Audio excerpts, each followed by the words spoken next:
Pues bien, agradecemos el tiempo de espera, estimados participantes y doctora María, es un honor contar con su asistencia al cuarto ciclo de webinars gratuitos 2024, en donde UNICEPES a lo largo de estos días hemos estado comprometidos con el desarrollo profesional y la formación continua de nuestra comunidad académica. En estos días, expertos de México, Colombia y Perú nos han compartido su conocimiento en temas de gran relevancia.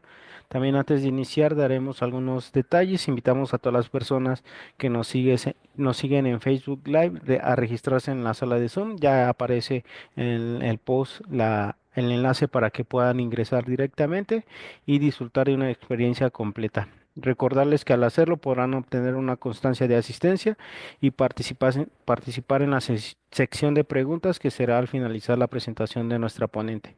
También antes de comenzar con la ponencia Materiales semiconductores y energías renovables por la doctora María Magdalena Montserrat Contreras Turrubiartes, le recordamos que la constancia de asistencia se enviará al correo al que se registraron a este webinar si permanecen al menos un 80% del tiempo de duración en la sala de Zoom. Les recordarle que no es necesario colocar sus datos personales en el chat, ya la plataforma nos da un registro automático de las personas que asistieron a este webinar. Y bien, con esto damos formal inicio a nuestro webinar. Agradecemos la presencia de cada uno de ustedes desde los diversos países y estados que que nos están visitando. Agradecerle a nuestra ponente del día de hoy por presentarse con su tema y antes de iniciar su tema, si nos puede dar un breve saludo a nuestra audiencia, doctora. Sí, claro. Buenas tardes, pues gracias a todos por estar aquí el día de hoy. El tema que vamos a tratar tiene que ver con la parte de los materiales semiconductores y las energías renovables, que sabemos que todos los países a nivel global pues están buscando esta parte de la descarbonización y algunas cosas que son importantes pues son justamente los materiales semiconductores que tienen diferentes aplicaciones en este campo, como lo vamos a ir revisando a lo largo de este webinar. Muchas gracias por los saludos nuevamente, doctora. Presenta el tema titulado Materiales semiconductores, perdón, Materiales semiconductores y energías renovables, la doctora María Mataclena. Y antes de comenzar, les leeré un poco acerca de su experiencia profesional.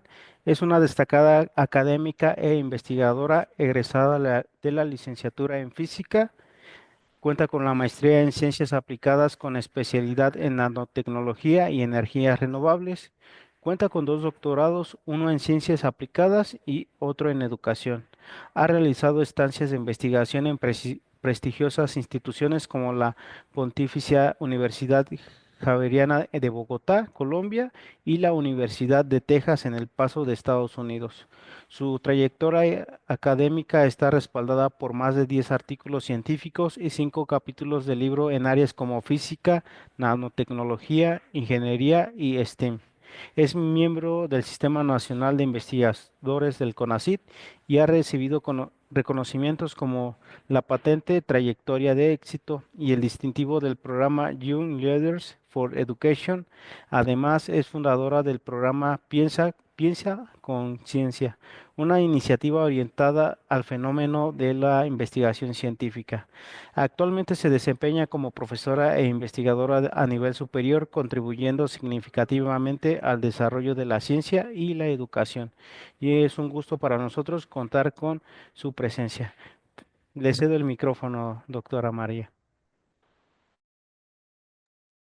Muchas gracias. Bueno, voy a compartir entonces mi pantalla con ustedes.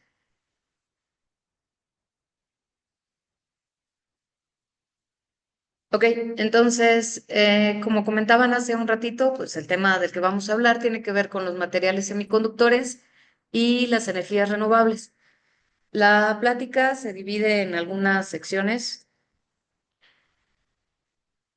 Vamos a empezar primero a hablar un poco acerca de una breve introducción de los semiconductores, qué son, qué tipo de semiconductores existen, cómo se fueron desarrollando, porque luego se van a dar cuenta de que a veces tenemos la idea de que todo este asunto de las energías renovables y los semiconductores es algo completamente nuevo, que tiene 20 años, pero la verdad es que todo esto viene desde mucho tiempo atrás. Vamos a ver cuál es el escenario actual en cuanto a la fabricación de los semiconductores, las aplicaciones en las que se han utilizado y se siguen utilizando para las energías renovables, cuáles son las cuestiones ambientales que tienen que ver con esta parte, las áreas de oportunidad y las perspectivas a futuro. Entonces, para comenzar con la parte de los semiconductores, pues hay que tener en cuenta que cuando nosotros empezamos a hablar de electrostática y revisamos por ahí la ley de Coulomb en la secundaria preparatoria, pues nos dicen que existe una clasificación de los materiales en materiales conductores y aislantes, que es la primera clasificación que nos introducen. Nos dan ahí el concepto y nos dicen que los conductores son transmisores fáciles de electricidad y por el contrario, pues los aislantes son justamente esos materiales que no permiten que haya un flujo o un paso de corriente. Entre estos dos materiales tenemos a los materiales semiconductores. Los materiales semiconductores son unos materiales bien interesantes en el sentido de que tienen características especiales entre los conductores y los aislantes que dependen de un montón de factores. Los semiconductores se van a comportar de diferente manera dependiendo de la temperatura, dependiendo de la iluminación, dependiendo del método de fabricación que ahorita los vamos a revisar. Entonces, en ese sentido, los semiconductores permiten hacer muchas cosas porque yo los puedo acomodar para que sirvan para lo que yo necesito. Por eso, su importancia no solo en la parte de las energías renovables, sino en toda la parte de la electrónica. Los semiconductores se clasifican en dos tipos. Tenemos semiconductores tipo N y semiconductores tipo P. No es que uno de los semiconductores sea más importante que el otro. Aquí, los semiconductores tipo P y los semiconductores tipo N necesitan uno del otro para poder funcionar. En ese sentido, pues ambos son necesarios para poder crear diferentes dispositivos electrónicos, como los diodos y los transistores, y entre la parte de las energías renovables, pues los paneles solares. ¿Qué diferencia hay entre los semiconductores tipo P y tipo N? Si nos fijamos en la imagen que están observando en su pantalla, pues se van a dar cuenta que dice que los portadores mayoritarios de los semiconductores tipo P son huecos y en cambio en los tipo N los portadores mayoritarios son electrones libres. Esto es muy fácil de ver si nosotros pensamos en una carretera. Si nosotros pensamos en una carretera donde hay un montón de tráfico, los semiconductores tipo P serían esos semiconductores en los que el tráiler no alcanzó a arrancar y entonces llega un carro y se mete, ¿no? Se pasa del carril de la izquierda al carril de la derecha, así rápido, y eso sería un hueco, que se generó. Entonces, esos huecos en los semiconductores tipo P van a fomentar ese movimiento de la corriente. En cambio, en los portadores tipo N, pues podríamos pensar en que está la carretera completamente colapsada, hay un montón de carros estacionados y de repente pasa un motociclista y el motociclista pues tiene la facilidad de que puede ir moviéndose entre los automóviles y eso sería como los electrones libres que van circulando por el semiconductor tipo N. Entonces, no es que el tipo P o el tipo N funcionen mejor, sino que lo que se utiliza mucho es una unión que se llama unión PN o NP. En cualquiera de los dos casos es lo mismo y esa unión PN o NP es la que permite que existan los diodos, los transistores y como les comentaba, la parte que más nos interesa a nosotros, los paneles solares. ¿Vale? Ahora, la historia de los semiconductores viene desde los años 1700. Si nos fijamos aquí, tenemos que en 1782, Alessandro Volta fue el primero que propuso y utilizó el término de semiconductor. Entonces, los semiconductores no vienen de los noventas, no vienen del año 2000, sino que históricamente vienen desde mucho tiempo atrás. Sin embargo, como muchos de los descubrimientos, la mayoría de los descubrimientos antes pues eran descubrimientos teóricos, se hacían las leyes, se hacían las fórmulas, pero conforme fuimos avanzando y fue más difícil hacer otra ley, hacer otra fórmula, Entonces empezamos a adentrarnos un poco más los investigadores y los científicos en esa parte de cómo aplicar lo que ya existía. Hay un brinco o hay un hueco más o menos de 50 años entre que Volta acuñó el término de semiconductor hasta el año de 1833, donde Michael Faraday, que fue otro científico muy importante, realizó la primera investigación documentada hablando de semiconductores. Él la hizo usando sulfuro de plata y entonces, bueno, se le atribuye que fue la primera investigación porque es la primera investigación documentada, pero no se descarta que en este intermedio pues haya habido algunas otras personas que estuvieron experimentando y tal vez por ahí los registros se hayan perdido. Después viene Edwin Herbert Hall con el efecto Hall, justamente que es el efecto que lleva su nombre y que es muy importante en la parte de la industria electrónica y de los semiconductores. Para el año de 1931 ya viene una de las cosas más importantes para todas las aplicaciones que han surgido, que es la parte de la banda prohibida de los semiconductores y cómo los semiconductores se clasificaban en tipo P y en tipo N. Esto se dio por Alan Wilson. La parte de la banda prohibida tiene que ver con los materiales en general. Cuando nosotros tenemos un semiconductor y tenemos un electrón que está por aquí en una banda de valencia, para poder brincar a la otra banda, pues necesita una cierta energía. Es como si tuviéramos un escalón. Nosotros queremos subir el escalón y si no levantamos el pie lo suficiente, pues no vamos a alcanzar a llegar al siguiente, ¿verdad? Lo mismo es aquí. El electrón o el material puede estar absorbiendo un montón de radiación electromagnética, que como bien saben, pues estamos inmersos en un mar de radiación electromagnética. Entonces puede estar ingresando un montón de radiación electromagnética al material, el electrón como que se empieza a despabilar, pero si la energía que trae esa radiación no es suficiente, no alcanza a brincar, entonces el electrón se regresa a donde está. Si la energía es suficiente, el electrón pasa al siguiente escalón, pasa a la siguiente banda. Eso es justamente lo que se conoce como la banda prohibida, ¿sí? Si yo supero esa energía, logro que el electrón brinque. Si no la supero, pues el electrón se queda aquí a la mitad y luego la pierde y regresa otra vez. Entonces, esa banda prohibida es importante porque esa banda prohibida es característica de cada material. Y el hecho de que sea característica de cada material, pues nos dice que habrá materiales que van a absorber luz ultravioleta, habrá otros que van a absorber luz infrarroja, habrá algunos más que pueden absorber la luz visible. Y el hecho de que un material absorba en alguna parte específica del espectro electromagnético, pues también nos permite que tenga diferentes aplicaciones. Desde aquí, el avance de los semiconductores ya se ha llevado a un paso más acelerado y en 1947 se fabricó el primer transistor de germanio por Barden, Brattain y Shockley. Son otros tres investigadores. Este primer transistor de germanio que ellos reportaron fue un transistor que se quedó más en la parte de laboratorio, llamémosle así, pero pues como todas las cosas, una vez que las invenciones se dan en los laboratorios, pues ya pueden ser trasladadas a la parte industrial. Ahora, ¿cómo está la historia en el asunto de los semiconductores en las energías renovables? En la parte de las energías renovables, el uso de los semiconductores tampoco es algo nuevo. En el año de 1838, Becquerel descubrió el efecto fotovoltaico. Quien esté un poquito adentrado en el asunto de los paneles solares, pues sabrá que el efecto fotovoltaico es justamente ese efecto que nos permite describir cuál es el funcionamiento de los paneles solares. Entonces, el efecto fotovoltaico viene desde antes también con la parte de Einstein.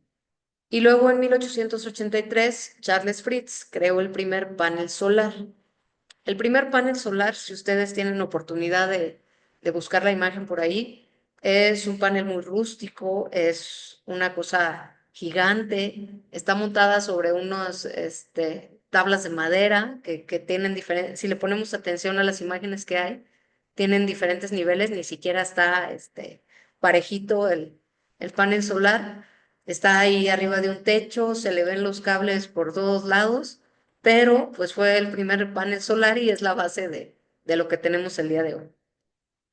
En 1904 ya surge la primera aplicación práctica de los semiconductores. Este panel solar se empezó a hacer más ordenadito, más funcional. Los cables se empezaron a acomodar en un lugar en el que no se fueran a mover, que no fueran a causar un accidente también. Entonces, en 1904 es donde ya tenemos como que más forma en ese sentido. En 1958, todo este asunto de los semiconductores se empieza a utilizar para lo que se llaman las velas solares. Las velas solares, pues son justamente unas velas, unos satélites, perdón, que se llaman velas, que están por ahí viajando a través del espacio, ¿no? Son todos esos satélites que muchas veces se usan para telecomunicaciones y que seguramente han visto por ahí en las imágenes, y esas velas solares funcionan justamente con energía solar. Entonces, es bien contradictorio o es interesante, depende de cómo lo veamos, como una de las primeras aplicaciones de los semiconductores a las energías renovables se da fuera del espacio terrestre, ¿sí? En lugar de que las empezamos a aplicar aquí en la Tierra, pues no. Como estaba todo lo que daba la competición por poder conquistar el espacio en esas épocas, pues surge la tecnología de las velas solares. La ventaja de esas velas solares es que pueden durar un montón de años oscilando alrededor de la Tierra y no van a gastar combustible. En 1985, en la Universidad de Nueva Gales del Sur, en Australia, se crea la primera celda solar de silicio. Actualmente, el silicio es uno de los materiales más socorridos para las aplicaciones de paneles solares y también para la tecnología de semiconductores. El silicio tiene características interesantes. Puede absorber luz ultravioleta, puede absorber luz infrarroja, puede absorber luz visible. Entonces, su ancho de banda le permite ser un material que absorbe un montón de radiación electromagnética, dependiendo de si nosotros le inyectamos o lo combinamos con otro material. Y aparte de eso, es muy económico. Entonces, por eso el silicio es tan socorrido en las aplicaciones de los semiconductores y en toda esta parte de las energías renovables. Su fabricación es sencilla, lo podemos manipular, lo puedo transportar de un lado a otro sin problema, lo puedo incluso doblar. Hay electrónica flexible, como los celulares que ahora ya tienen las pantallas touch y que se pueden doblar. Todo eso se basa en tecnología de silicio. Por eso, pues era de esperarse que el silicio también esté inmerso en la parte de las energías renovables. Bueno, pasando al escenario actual, la fabricación de las tecnologías de energías renovables toma como base justamente el silicio.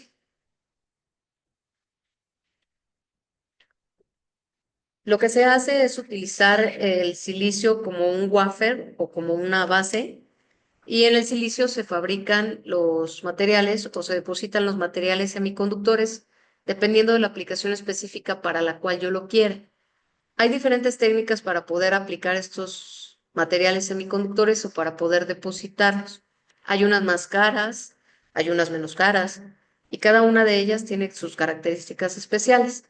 Vamos a revisar solamente 4 de estas técnicas que son las más importantes. La primera de ellas es la litografía. La litografía es como una impresión de una fotografía y luego se le hace incluso un revelado, ¿no? Entonces, la impresión de la fotografía se hace utilizando luz ultravioleta. En el material, que este material que está abajo, este disco que se ve aquí abajo, es una oblea de silicio. Ahí en el material se hace el grabado del diseño que yo quiera, utilizando luz ultravioleta.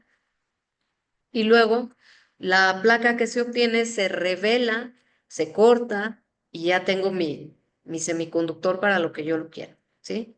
La ventaja de la litografía es que es una técnica, digámoslo, en comparación de la derecha, por ejemplo, es una técnica que es económica, es una técnica en la que no necesito bombas de alto vacío, no necesito tener un cuarto limpio.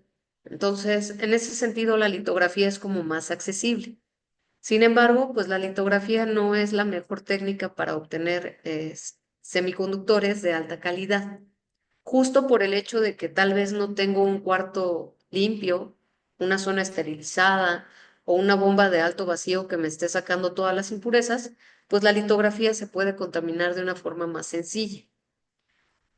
Otra de las técnicas es la epitaxia por haces moleculares, pero la epitaxia por haces moleculares pues requiere un equipo muy especializado, como el que están observando en la parte derecha de su pantalla. Este equipo tiene cámaras de entrada, cámaras de salida, tiene justamente en estos tubitos, tiene materiales que se van a depositar dentro de la película o dentro de la oblea de silicio. El problema con esta técnica es que es muy cara, que necesito tener condiciones especiales para poder depositar los materiales y eso hace que industrialmente pues no sea tan competitiva como la litografía. Hay otras técnicas como CBD, que es la deposición química de vapores. La deposición química de vapores es como un MBE, como una epitaxia de gases moleculares, pero más económica. También requiere altas temperaturas, también requiere que tenga bombas de vacío, pero ha sido más fácil que se pueda escalar a nivel industrial. Entonces, es una de las técnicas que se utiliza al día de hoy en la industria para poder fabricar semiconductores que después tengan otras aplicaciones. Y por último, una de las tecnologías más recientes es la de ALD. La técnica de ALD es un crecimiento controlado en el que es como si yo fuera haciendo un sándwich, ¿no? Voy poniendo una capita de cada uno de los materiales, a diferencia de la técnica de deposición química de vapores y la epitaxia por haces moleculares. En la técnica de ALD se utilizan materiales que están en fase líquida, pues también es más barata. No requiero bombas de alto vacío, tampoco requiero un cuarto limpio y igual se puede utilizar de forma industrial. Hay algunos sistemas que incluso funcionan como unos rodillos en el que va pasando una película y así como va pasando la película, como si fuera en una banda transportadora, así se va depositando el material semiconductor. Entonces, esta técnica de ALD también ha sido una de las más ocurridas en los últimos años porque permite trabajar con un montón de materiales a bajo costo y teniendo una buena reproducibilidad y una buena calidad de los materiales que se depositan. Es importante, antes de pasar a esto, es importante mencionar que los materiales semiconductores, como decíamos al principio, que son tipo P y tipo N, pues si yo voy a ir en la carretera, necesito que la carretera esté ordenada, ¿no? Si yo soy una moto y voy en la carretera debe estar ordenada para que yo pueda circular entre los carros. Entonces, la pureza de los materiales semiconductores también debe de ser alta para que sean utilizables o sean útiles para la parte de los semiconductores. En el escenario actual de las aplicaciones en cuanto a energías renovables, los semiconductores son básicos y fundamentales para el desarrollo de todas las tecnologías, no solamente para los paneles solares que ya habíamos estado mencionando. Los semiconductores son la base de la electrónica y como son la base de la electrónica, pues nos sirven para un chorro de cosas, ¿sí? Los vehículos eléctricos, por ejemplo, tienen cerca de 2000 chips y estos chips pues están hechos de materiales semiconductores y entonces si nosotros estamos proyectando que cada día tenemos más vehículos eléctricos y que cada día hay más compañías que se interesan en este tipo de tecnología para desarrollarlas comercialmente, pues también es de esperarse que necesitemos cada día de más semiconductores, de más chips y que eso tenga otras consecuencias por ahí que ahorita vamos a estar revisando. Aquí, si nos ponemos a pensar un poquito, ahora que estuvo la pandemia y ahora que estuvo la parte también de las guerras que se estuvieron desarrollando por allá en el Medio Oriente, pues nos decían que había una crisis de la industria de los semiconductores, ¿no? Entonces, el tener una crisis en la industria de los chips, que son semiconductores, no solo afecta a la parte de las compañías celulares, que era de lo que nos hablaban mucho, sino que afecta también a a las tecnologías renovables. Los autos eléctricos, como les decía, en promedio tienen 2000 chips. Los que no son eléctricos, de todas maneras, necesitan semiconductores, tienen como la mitad. Y como estamos haciendo las proyecciones, pues cada vez vamos a ocupar más de estas tecnologías. Los semiconductores de alta potencia, que es otro tipo de tecnologías que se ha estado investigando y fabricando últimamente, tienen aplicaciones en las energías renovables, en la parte de los sistemas de control.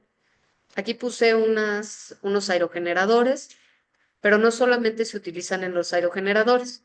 Los sistemas de control pues están presentes en todos los tipos de tecnologías renovables que nosotros tenemos y esos sistemas de control tienen por ahí semiconductores que tienen ciertas características como la potencia que aguantan, el tiempo de respuesta y otras que son importantes, ¿no?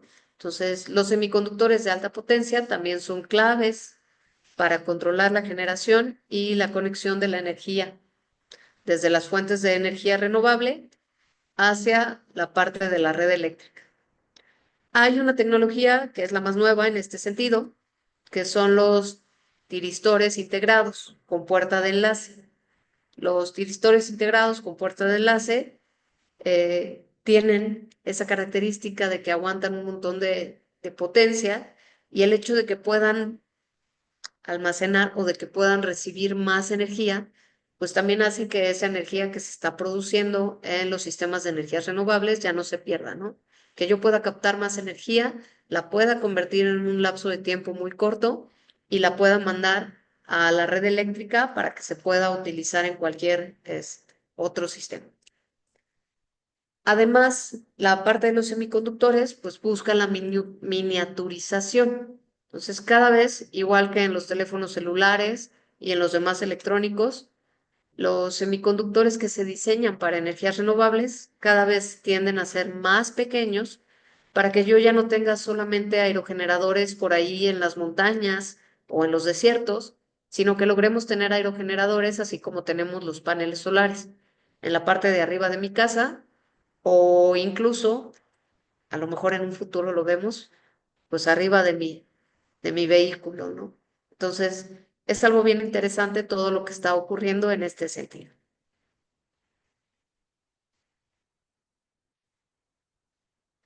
En la parte de los paneles solares y de las celdas fotovoltaicas, pues vale la pena resaltar lo que decíamos hace rato.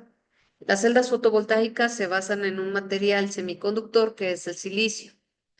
El silicio puede ser cristalino, que es de alta pureza, policristalino, que puede tener diferentes fases dentro del mismo silicio. Puede haber alguna fase cúbica, alguna fase hexagonal, pueden estar combinadas entre ellas. Y el silicio amorfo, que no es cristalino, pero es más barato. Cada uno de estos tipos de silicio, pues tiene diferentes características, ¿verdad? Obviamente, si tenemos un silicio cristalino, es más caro, pero también va a poder absorber una mayor cantidad de luz y eso se va a ver reflejado en el hecho de que podamos generar más energía eléctrica a partir de esa celda fotovoltaica. El policristalino está como a la mitad, como que es la combinación ideal entre la relación calidad-precio, absorbe la suficiente radiación para poder producir electricidad, no produce el óptimo, pero es accesible en cuanto a costos y es uno de los materiales que más se utiliza comercialmente en cuanto a las celdas fotovoltaicas. Cuando ustedes vayan a adquirir una celda fotovoltaica, pues es importante que revisen la pureza del material, porque en función de la pureza del material del que está hecho, pues va a ser mayor o menor radiación la que va a poder absorber y a final de cuentas eso se va a ver reflejado en la cantidad de energía eléctrica que se va a poder obtener de ellos. Aparte del silicio, se están explorando otros materiales para fabricar celdas fotovoltaicas, como los materiales 3,5, que si se fijan, pues son los que están marcados aquí: aluminio, galio, indio. arsénico, bismuto y azufre y otra serie de cosas, ¿no? Los que más se están utilizando ahorita en cuanto a investigación son los materiales de los grupos 3, ¿sí? Indio, galio y aluminio se han combinado con el nitrógeno, específicamente con el nitrógeno, y entonces, bueno, y con el arsenuro, y entonces se están produciendo otros materiales alternativos al silicio, pero el problema con estos materiales, pues es que todavía son más caros. Son más caros y su eficiencia no ha logrado superar a la eficiencia del silicio en cuanto a la absorción de radiación. Sin embargo, pues todavía se están tratando de hacer dopajes y otra serie de cosas para ver si se pueden aplicar en celdas fotovoltaicas. Si no se pudieran aplicar en eso, tienen muchas aplicaciones en la parte de los semiconductores para los chips, o sea que vienen impactando en las energías renovables de todas maneras. Y hay algo nuevo que son las perovskitas. Las perovskitas son materiales que están ahorita de moda también en la parte de la investigación. Tienen la misma limitación, todavía son más de laboratorio, no son tan industriales. Hay algunas aplicaciones industriales ya, pero no tantas. Y también, pues no han llegado a competirle en la parte de relación calidad-precio a lo que ofrece el silicio. Sin embargo, pues se busca tener todas estas alternativas porque el silicio no es un material renovable, ¿no? Entonces, el silicio lo estamos explotando lo más que se pueda, pero va a llegar algún momento en el que el silicio ya no va a ser suficiente para poder satisfacer todas las necesidades de materia prima que requiere la industria electrónica y la de los semiconductores.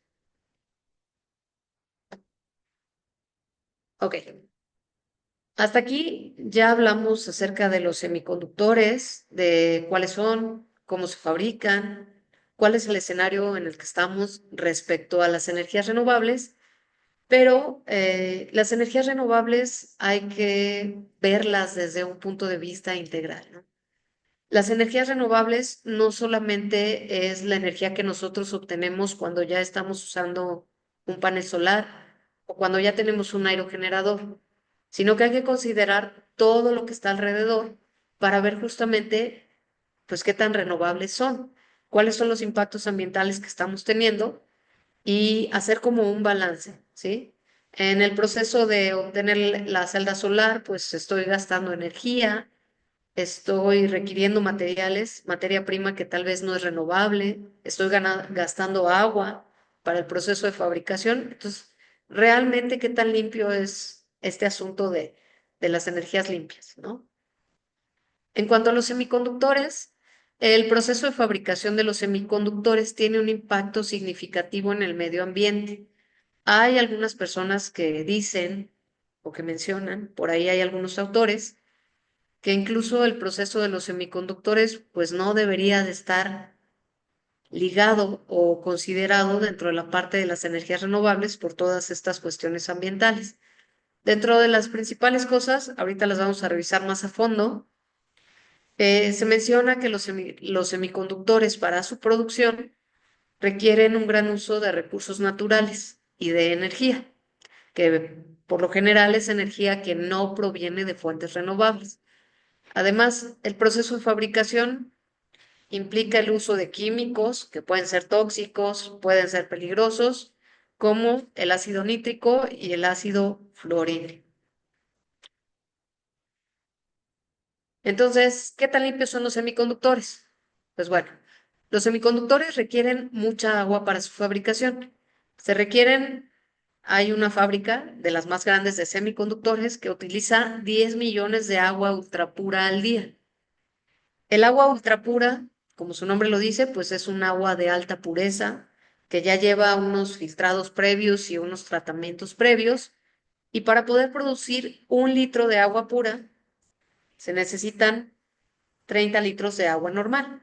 Entonces estamos hablando de que una sola fábrica de semiconductores, que claro es un gigante y es la más grande, pues ocupa cerca de 30 millones de litros de agua, perdón, diarios.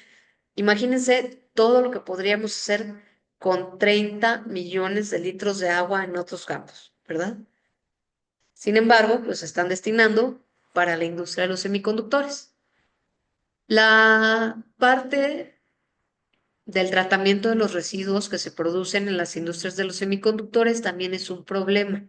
Como se utilizan químicos para su fabricación y para su limpieza y para su tratamiento, pues entonces hay muchos de esos químicos a los que no siempre se les da el tratamiento adecuado, y muchas veces, como en todo, ¿no? Hay industrias que los residuos los vierten literalmente a los ríos que están cerca o incluso los vierten ahí a los tiraderos cercanos, lo que sea. Entonces, eso también ocasiona que se filtren residuos a los cuerpos de agua cercanos.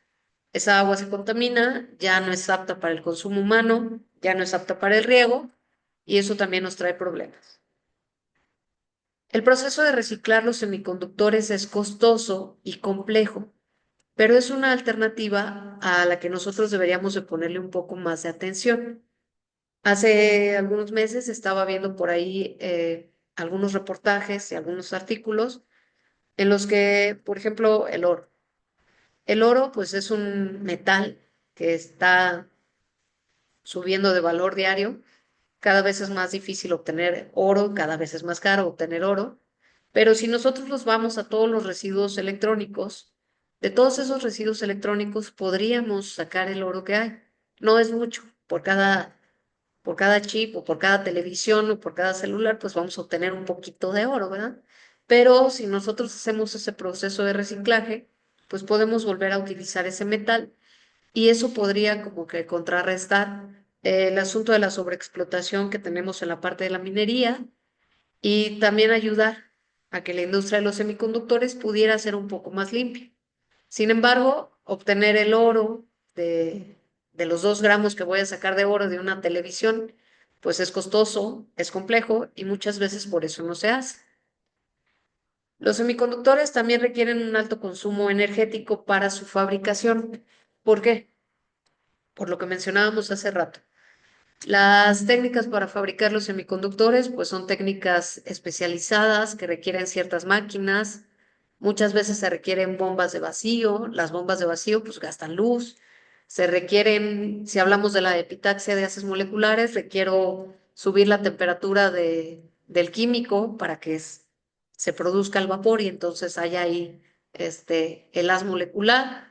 Y subir la temperatura, pues requiere energía. Si estoy hablando de cualquiera de las otras técnicas, igual. Cada uno de los sistemas requiere cierta energía y hay fábricas de semiconductores que no utilizan energías renovables para sus procesos. Entonces, si yo estoy pensando que estoy utilizando electricidad que proviene de combustibles fósiles para fabricar semiconductores, pues estoy contaminando un montón, ¿no? Por eso es importante también que la industria de los semiconductores pues empiece a utilizar más tecnologías renovables para que sus fábricas sean más limpias y con esto pues el proceso de fabricación de los semiconductores también se vuelva un proceso sostenible y sustentable.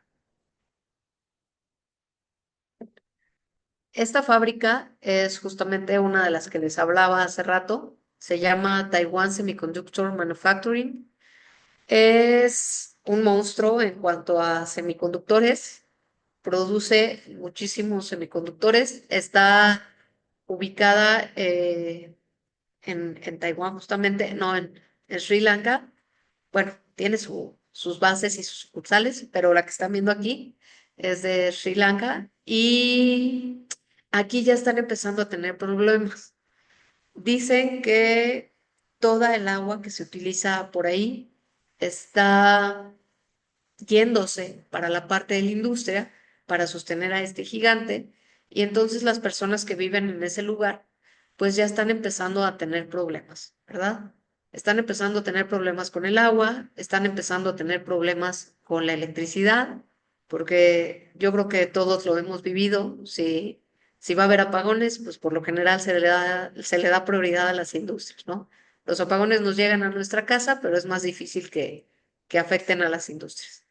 Entonces, dice aquí que el 12.5% del consumo energético de Taiwán se va solamente en esta fábrica. Sin embargo, eso no es lo más impresionante. Lo más impresionante es que hace 2 años era la mitad. Entonces, la industria de los semiconductores está creciendo a pasos agigantados y para muestra, pues tenemos aquí a TSMC, ¿no? Si sigue creciendo de esa manera, imagínense en cuántos años, pues va a consumir el 100% de la electricidad. Y si queremos que eso se logre, pues entonces tendríamos que producir más electricidad y se crea por ahí todo un círculo vicioso. ¿Qué necesitamos hacer para que los semiconductores puedan avanzar en energías renovables? Lo primero y lo más importante, y lo que muchas veces dejamos de lado o los gobiernos dejan de lado, hay que generar políticas públicas que impacten en estos sectores. Nos está rebasando la tecnología. Si nos damos cuenta, muchas veces las tecnologías primero se implementan y luego ya se crean políticas para esas nuevas tecnologías, cuando debería de ser al revés. Deberíamos de tener gente capacitada en ese sentido, en la parte gubernamental, que permita generar políticas públicas que sean adecuadas para el uso de semiconductores, su fabricación y su implementación en los procesos de energías renovables. Aparte, si estamos pensando en semiconductores en energías renovables, pues deberíamos de apostarle más al sector de las energías renovables, ¿no? Se requiere más inversión en la investigación. Si hacemos por ahí si nos echamos un breve clavado en la información que hay en la red, nos vamos a dar cuenta que los países más desarrollados son los que más invierten en investigación. Entonces, los países menos desarrollados, pues deberíamos de pensar en invertir en investigación para que esta parte de las energías renovables pueda despegar de una forma más acelerada, ¿no? El reciclaje que entra dentro de las políticas. Si yo en mi casa me tomo un refresco a la semana y reciclo mi botella, porque me gusta reciclar, pues tal vez no voy a hacer mucho cambio, ¿no? Sí, porque me voy a una empresa y resulta que gastan 5 toneladas de plásticos al día y no las reciclan, ¿verdad? Entonces, el reciclaje debe de empezar por nuestra casa, pero debe de aplicarse también a todas estas industrias, incluyendo a la parte de los semiconductores y no solo a la parte de los semiconductores, sino a todas las tecnologías de energías renovables. Si pensamos en los aerogeneradores más viejos, tenemos un problema con los primeros aerogeneradores, porque muchos de las aspas que eran de más baja calidad o desechables o que ya cumplieron con su tiempo de vida útil, pues no se reciclan. Entonces ahora hay tiraderos de aerogeneradores donde el reciclaje ni se utilizó y estamos generando más y más basura. ¿Qué podemos hacer en cuanto a la parte de las perspectivas a futuro? En los paneles solares, pues pensar en utilizar una mezcla de semiconductores dentro de la misma celda, que ya no sea solo un semiconductor de silicio, digo, perdón, solo una celda de silicio, sino que sea una combinación de una celda de silicio, tal vez con una celda de arsenuro de galio o de nitruro de indio, y con esto, pues vamos a lograr aumentar la absorción de la energía y con ello vamos a tener mayor generación de energía de regreso.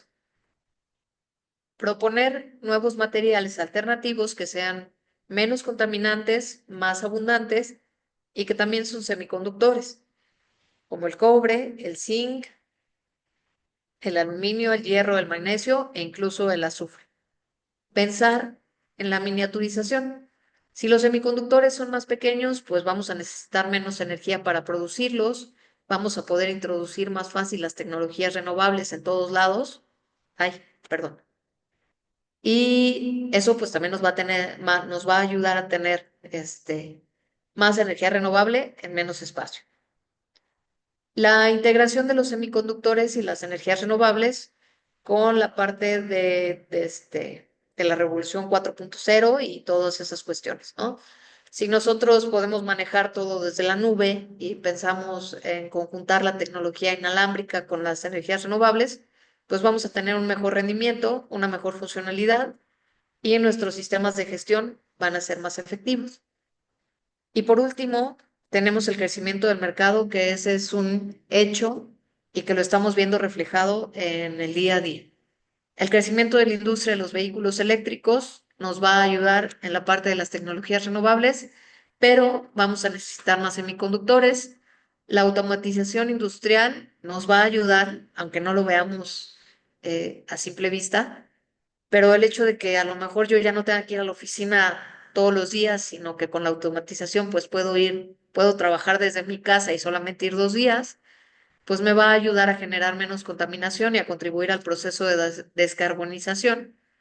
Pero para lograr toda esta parte de la automatización, pues requiero de semiconductores y la parte de las energías renovables, ¿verdad?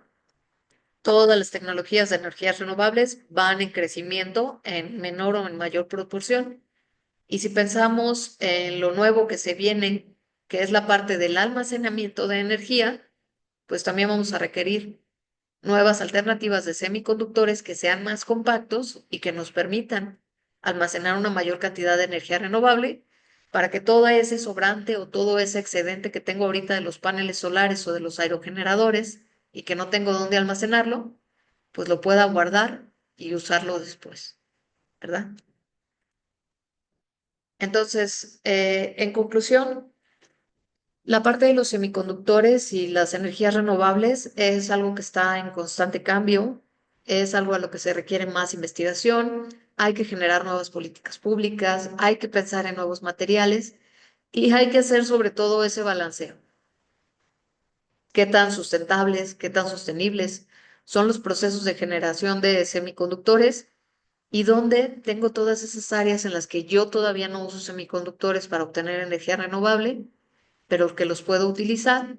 ¿O cómo es que esas tecnologías que ya tengo las puedo mejorar haciendo uso de los semiconductores para generar una mayor cantidad de electricidad, sin necesidad de utilizar combustibles fósiles? Y bueno, con esto pues termino con la sesión. Si tienen alguna duda, por aquí voy a estar al pendiente. Espero que les haya gustado la plática y cualquier cosa, pues aquí estoy, ¿verdad? Muchas gracias a la doctora María Magdalena Montserrat Contreras Turrubiartes por esta excepcional presentación que hoy nos ha brindado con el tema titulado Materiales semiconductores y energías renovables. Para mostrar nuestro aprecio, los invitamos a unirse con nosotros a un aplauso virtual a través de las reacciones que tiene la plataforma Zoom.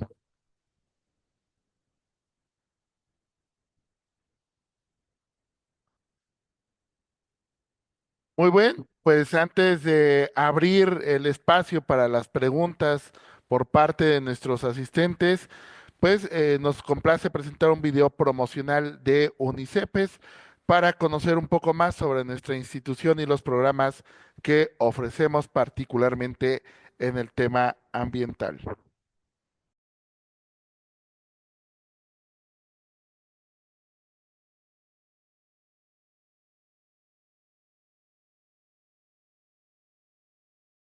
Nosotros somos UNICEPES, una institución internacional de alta calidad educativa. Nos enfocamos en la educación de cada uno de nuestros estudiantes. Somos una institución con más de 15 años de historia, nacida en el estado de Michoacán, México. Gracias a nuestro modelo de educación en línea, tenemos presencia en Iberoamérica, donde atendemos a estudiantes desde licenciaturas hasta posgrados. Hemos generado una oferta académica de más de 60 programas educativos en diversas ramas del conocimiento. Algunos de nuestros programas especializados son: Doctorado en Proyectos con línea de investigación en Medio Ambiente, Doctorado en Sostenibilidad, Doctorado en Conservación y Restauración del Medio Natural, Doctorado en Administración de Negocios Sostenibles, Doctorado en Educación Ambiental, Doctorado en Energías Renovables, Doctorado en Urbanismo y Arquitectura Sostenible, Doctorado en Ecoturismo y Turismo Sostenible, Doctorado en Paisaje y Ambiente.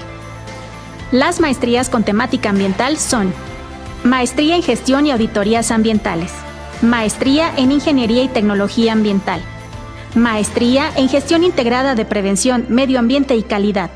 Maestría en Ciencias de la Sostenibilidad. Maestría en Medio Ambiente y Responsabilidad Social. Maestría en Rehabilitación Ambiental Terrestre. Maestría en Paisaje, Patrimonio y Estudios Territoriales. Maestría en Hábitat, Urbanismo y Edificación Sostenible. Maestría en Sostenibilidad Turística y Ecoturismo. Maestría en Gestión de Proyectos Ambientales. Maestría en Eficiencia Energética, Cambio Climático y Sostenibilidad. Y las especialidades son: especialidad en Consultoría Ambiental, especialidad en Evaluación de Impacto Ambiental. Todos nuestros programas de doctorado están certificados en la norma ISO 21001-2018. El programa de doctorado en proyectos está acreditado por los CIES de México y somos parte del Consejo Mexicano de Estudios de Posgrado.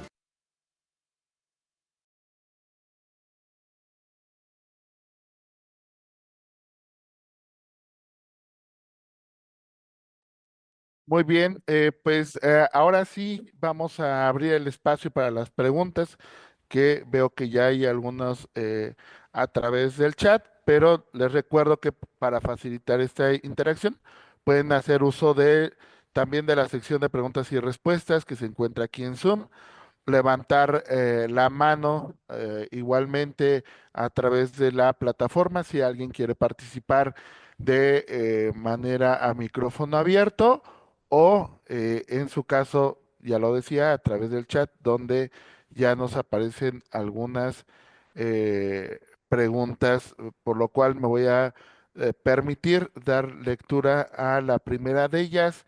Esta es de Leo Ávila. Nos dice, litografía es lo que se usan empresas como ASML y Taiwan Semiconductors.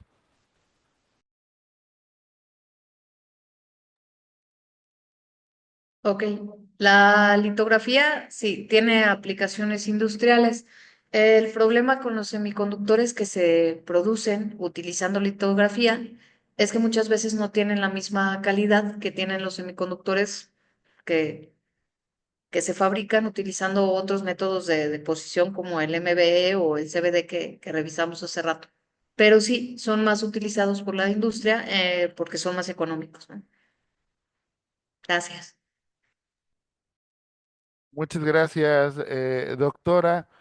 Tenemos otra pregunta de Gabriela María Arismendi Valdés. Dice, buenas tardes, ¿qué innovaciones tienen en cuanto a la investigación de materiales semiconductores? Ok, ah, entiendo que qué innovaciones tengo yo en cuanto a... Bueno, bueno, en la parte de la línea de investigación de materiales semiconductores, justamente mi maestría y mi doctorado la desarrollé en esos campos. Estuve trabajando óxido de titanio, óxido de hafnio, nitruro de indio, nitruro de galio y indio galio nitrógeno por diferentes técnicas como MBE y ALD. Eh, de hecho, este año nos acaban de publicar un artículo en el Journal Applied Physics de física aplicada, donde hablamos de cómo se puede hacer esa combinación de materiales semiconductores, cómo dentro de la misma capa podemos tener nitruro de indio y nitruro de galio, y eso sí nos dimos cuenta dentro de los experimentos que hace la función que les comentaba hace un rato. Si nosotros tenemos semiconductores combinados, entonces tenemos una mayor absorción de energía y de radiación y con eso podemos generar más electricidad. Gracias. Muchas gracias, doctora. Voy a ceder la palabra a Elizabeth Juárez Robles, quien tiene una pregunta. Adelante. Hola, buenas tardes. ¿Sí me escucho? Sí, Hola, sí, te hola. escuchamos. Hola, muchas felicidades. Muchas gracias también por toda la información. Muy interesante. Ya me preocupé más porque, bueno, yo soy del doctorado de docencia, pero me dedico a dar clases en inteligencia artificial.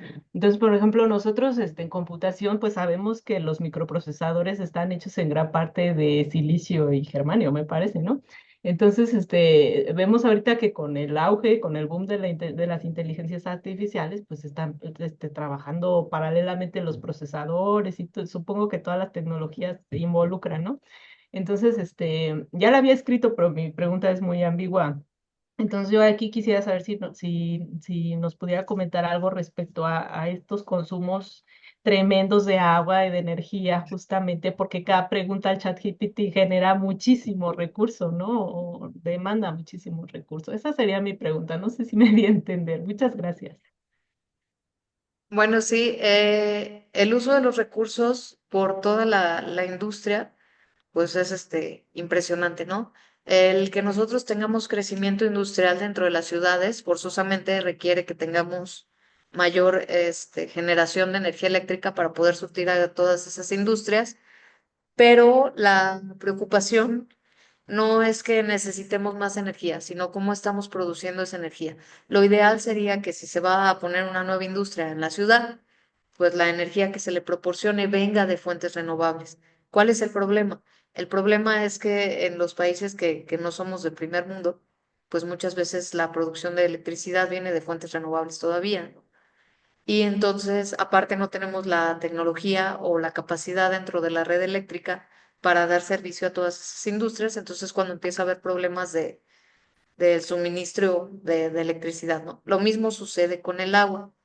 Si nosotros hiciéramos una planeación adecuada de cómo reciclamos incluso el agua de nuestros hogares, entonces podríamos tener, pues, recursos de sobra, pero el problema es que no estamos acostumbrados también a la parte del reciclaje, ¿no? Entonces, podríamos usarlos. Una alternativa de las que yo veo es tal vez no usar los recursos renovables una sola vez, sino usar el agua tal vez en una industria y luego esa misma agua de la industria, pues poder usarla para otro proceso que no sea el consumo humano, pero donde no contamine, ¿no? Entonces, creo que si hacemos una planeación adecuada, pues tenemos recursos renovables para un montón de tiempo. Gracias. Muchas gracias, doctora. Tenemos otra pregunta de Iram Guillermo Domínguez Calderón. Él dice, ¿existe un mercado laboral atractivo para profesionales que decidan especializarse en semiconductores? Ok. Depende de dónde estemos ubicados. Creo que depende del país y aparte del país depende de la zona geográfica, o sea, el estado en el que te encuentres, porque pues como en todas las zonas industriales, aquí en México, por ejemplo, tenemos los corredores industriales en los que ya se han hecho algunos clústeres, en los que, por ejemplo, aquí en San Luis, pues tenemos un clúster, San Luis Potosí en México, que es donde estoy yo. Tenemos un clúster automotriz, tenemos un clúster de alimentos y están buscando despegar otro clúster de la industria textil. Entonces, si tú estudias semiconductores aquí en San Luis Potosí, tal vez te puedas ir a trabajar a alguna empresa que esté en la parte de automotriz, pero nada más, ¿no? Si te vas al norte, en el norte sí hay un montón de industria automotriz, digo, de industria de semiconductores. Entonces, creo que esa pregunta sí es relativa. Lo ideal sería averiguar cuál es la parte de la industria que hay más fuerte dentro de tu zona, si te quieres quedar ahí. Si quieres irte a otro lado, pues si la industria de semiconductores va a seguir creciendo y es una buena opción estudiarla o especializarte en eso, ¿verdad? Muy bien, muchas gracias. Una más aquí en el chat de Bernardo Cabrera Reyes. Dice, doctora María, desde su particular conocimiento, la política y regulación en materia de fabricación de semiconductores en México debería sufrir cambios o en este caso deberíamos de adoptar las buenas prácticas de otros países. Yo creo que deberíamos empezar por adoptar las buenas prácticas de otros países como en todas las políticas que tenemos aquí, ¿no? El hecho de que todavía estemos inmersos en la parte de la corrupción o de los amiguismos o de que te doy una licitación por abajo del agua, aun cuando no cumplas con todo lo que requiere desde el punto de vista de sostenibilidad o desde el punto de vista de empresa socialmente responsable y demás, yo creo que es parte de lo que nos ha afectado. Entonces, creo que tenemos que empezar por tener políticas, tal vez no más duras, sino que aplicar las políticas que ya tenemos de una forma correcta, que los revisores realmente vayan y revisen que las empresas estén cumpliendo con el funcionamiento como debe de ser y, y desde ahí. ¿Vale? Gracias. Muchas gracias. Tenemos una más de Antonio Bobadilla Fernández. Él saluda desde Paraguay y dice que allá tienen dos hidroeléctricas que producen suficiente energía y ahora ambas hidroeléctricas quieren incursionar en gran escala en energías renovables, paneles solares. ¿Qué impacto ambiental generaría eso aparte del impacto negativo del reciclado de los paneles? Ok. La parte de los paneles solares, realmente el único impacto ambiental que te produciría es la parte del reciclado. En ese sentido, la energía solar fotovoltaica es una de las más amigables.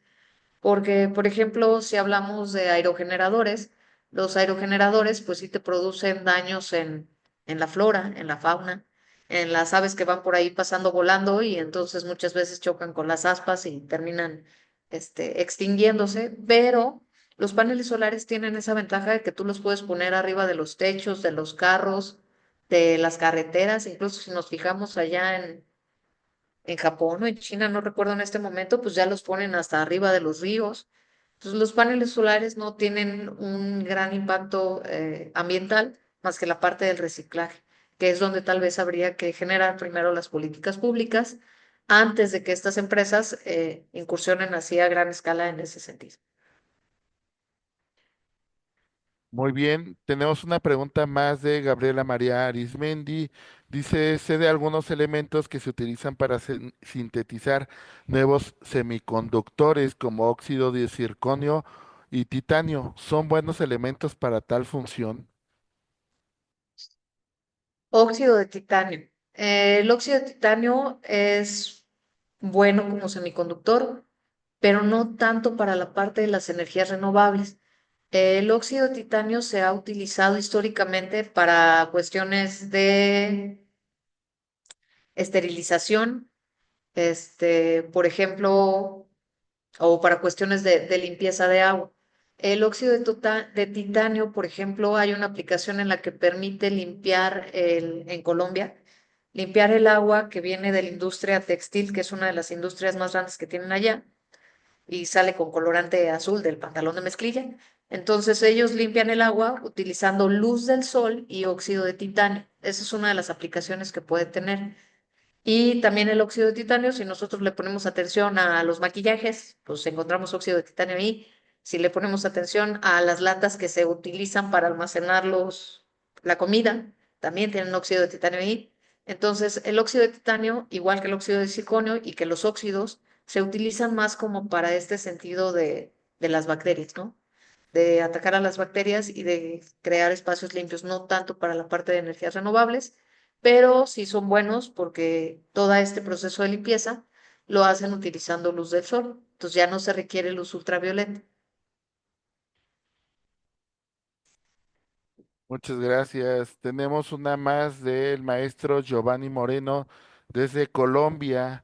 Dice, como ya se sabe, el silicio no es una fuente inagotable, por tanto, su pregunta es, dado el empleo de este elemento para la construcción de semiconductores, ¿existe un control para el empleo de este y quién regula dicho consumo?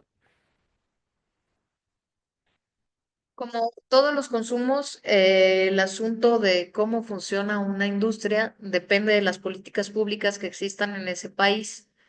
Aquí en México, por ejemplo, hay muchas empresas que vienen a instalarse porque los controles que nosotros pedimos pues no tienen el mismo nivel que les exigirían en Estados Unidos.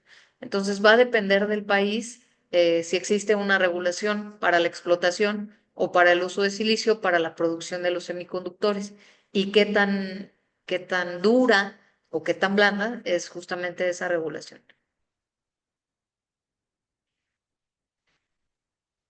Muy bien, muchas gracias. Pues al parecer ya no hay alguna otra pregunta. Agradecemos esta participación tan nutrida y los comentarios de felicitación, por supuesto, para la doctora por esta excelente ponencia y la atención a cada una de las preguntas. Bueno, pues doctora, no nos gustaría irnos sin primero agradecerle por este aprendizaje, pero queremos compartir eh, nuevamente el micrófono con usted para que nos brinde unas palabras finales de reflexión y conclusión sobre este interesante tema que hoy ha abordado. Muchas gracias. Bueno, sí, poniendo atención a lo que acaba de mencionar Leo, sí, claro que las energías renovables tienen una huella de carbono que es mucho menor que las energías que provienen de los combustibles fósiles. Sin embargo, yo siempre digo que lo interesante dentro de todo este contexto, pues es que cada uno de los casos es un caso particular. Cuando nosotros vamos a trabajar con energías renovables, hay que considerar desde la comunidad, las personas, el clima y todo el acceso que tenemos ahí para seleccionar la tecnología renovable más adecuada. Y en el caso de los semiconductores, pues habrá que estar al pendiente para ir viendo cómo evoluciona esto en los próximos años y esperemos que en cada uno de nuestros países pues se propongan las regulaciones y exista la industria que nos permita crecer más en este sentido. Muchas gracias por estar aquí el día de hoy y espero que la ponencia haya sido de su agrado y les haya servido. Cualquier cosa, estoy al pendiente y si necesitan alguna otra cuestión, pues me pueden escribir sin ningún problema.